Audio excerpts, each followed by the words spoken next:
I'm sitting here with just this horrible realization. I've been divorced for 3 years, and in that 3 years, I have spent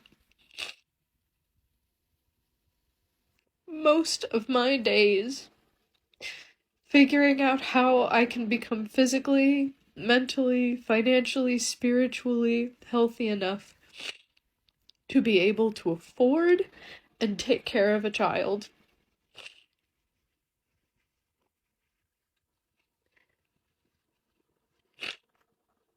And not only have I taken that time, but I've done the math, and it does not work out.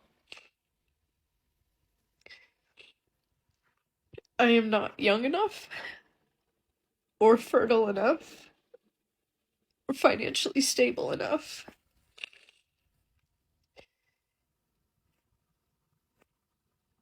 to even do another round of IVF. And at 36, like, I'm sorry, like, you're gonna say, like, you have time. Like, I don't. Because I can't spend another minute of my life trying to make something work when I'm just fighting upstream. I don't have a support system. I don't have the money. I don't have the resources or the community. And it just kills me.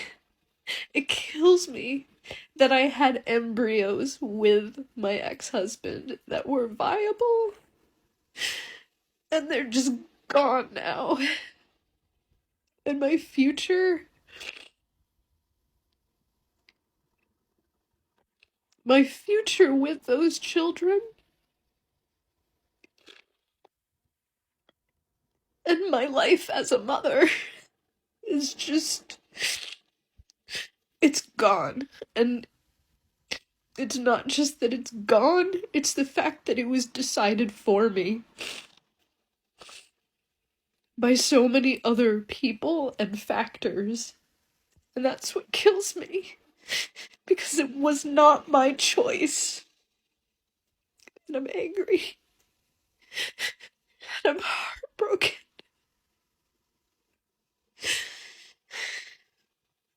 She wasted too much time to have a child.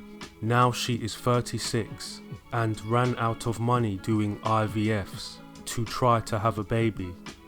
This is what happens when modern women try to push their biological clock to the test and rely on technology to have children, instead of having children in their most fertile years. Now it's backfired. I think I'm a catch. Like, I'm successful in my career, I can hold my own, I'm financially independent, I have a great family, I have a good personality, I'm attractive, I had all this confidence. So I was like, why the fuck am I getting rejected? And what I realized through therapy and some of the people that I had spoken to was that I was just too much in my masculine energy. Naturally, I just have more masculine energy just based on how I was raised. I only have brothers. I had a lot of male energy around me growing up. I run 2 businesses, so every day I'm in that leadership mind. I'm in that, like, not harsh mindset, but very like masculine. So like, leading, very driven, very ambitious, all that type of stuff. And what was happening was I was bringing that masculine energy into my dating world and into, I guess, relationships, and it was coming off to men. I was that girl that was like, I don't need a man, and, if he doesn't like me for me, then that's his problem, and I'm not going to change, and he needs to accept me for me, and blah, blah, blah. And there was something that my ex had said to me when we were breaking up that really, really stuck with me, and it was, you're too independent. And I was always like, what the fuck do you mean? Like, isn't that a good thing? Like, don't you want to be with a girl who is not, depending on you financially or depending on you for everything? And isn't that attractive that you're with someone who can like hold their own? But what I realized is that men want to be with a woman who they feel they're needed by. So that doesn't necessarily mean financially or anything like that, but like they want to be with someone where they're the leader in the relationship, they're making the decisions, they're caring for someone because that's just naturally in them. So for me, I had to rewire my brain of thinking that just because I was letting a man care for me, and that I was going to be more feminine, that wasn't weak or that I wasn't still independent. She thinks she's a catch for men because she's successful in her career and financially independent. Those things are what women look for in men. It's not what men look for in women. But at least she has learned her lesson and taken some accountability for her mistakes. I guess it is better than nothing. Are men unattracted to independent women? I was talking to my guy friend the other day. We're talking about just like independent women. I was telling him how one of my girlfriends, she's super independent. She does X, Y, and Z by herself. She's like such a bad bitch. And she doesn't need really anyone to count on. And he goes, let me guess. I bet you she is single. To that, I'm like, why? He's like, well, historically, men have always been, the caregiver. Like they usually have always been that breadwinner, right? Type sort of personality.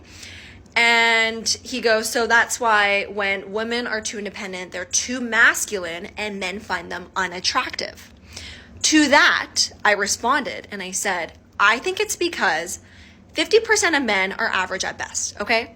And as a woman raises her bar and, she starts to provide herself that validation, she, does these things for herself and she counts more on herself to become more independent, her bar raises, meaning that the men that can match her at that level are fewer men. And so that is why these more independent women, are typically, I guess, more single based off of what he's saying, because they just haven't found someone to match them at that level yet. Maybe independent women don't like most of the men now. The more successful a man becomes, the more dating options he has, because men are more than happy to date women who make less money than they do. But the more successful a woman becomes, the more her dating options start to shrink, because women don't want to date men who make less money than they do. They only want to date men who make equal to or more money than they do. So essentially, strong independent women become victims to their own success. Good luck to those strong independent women. They are going to need it.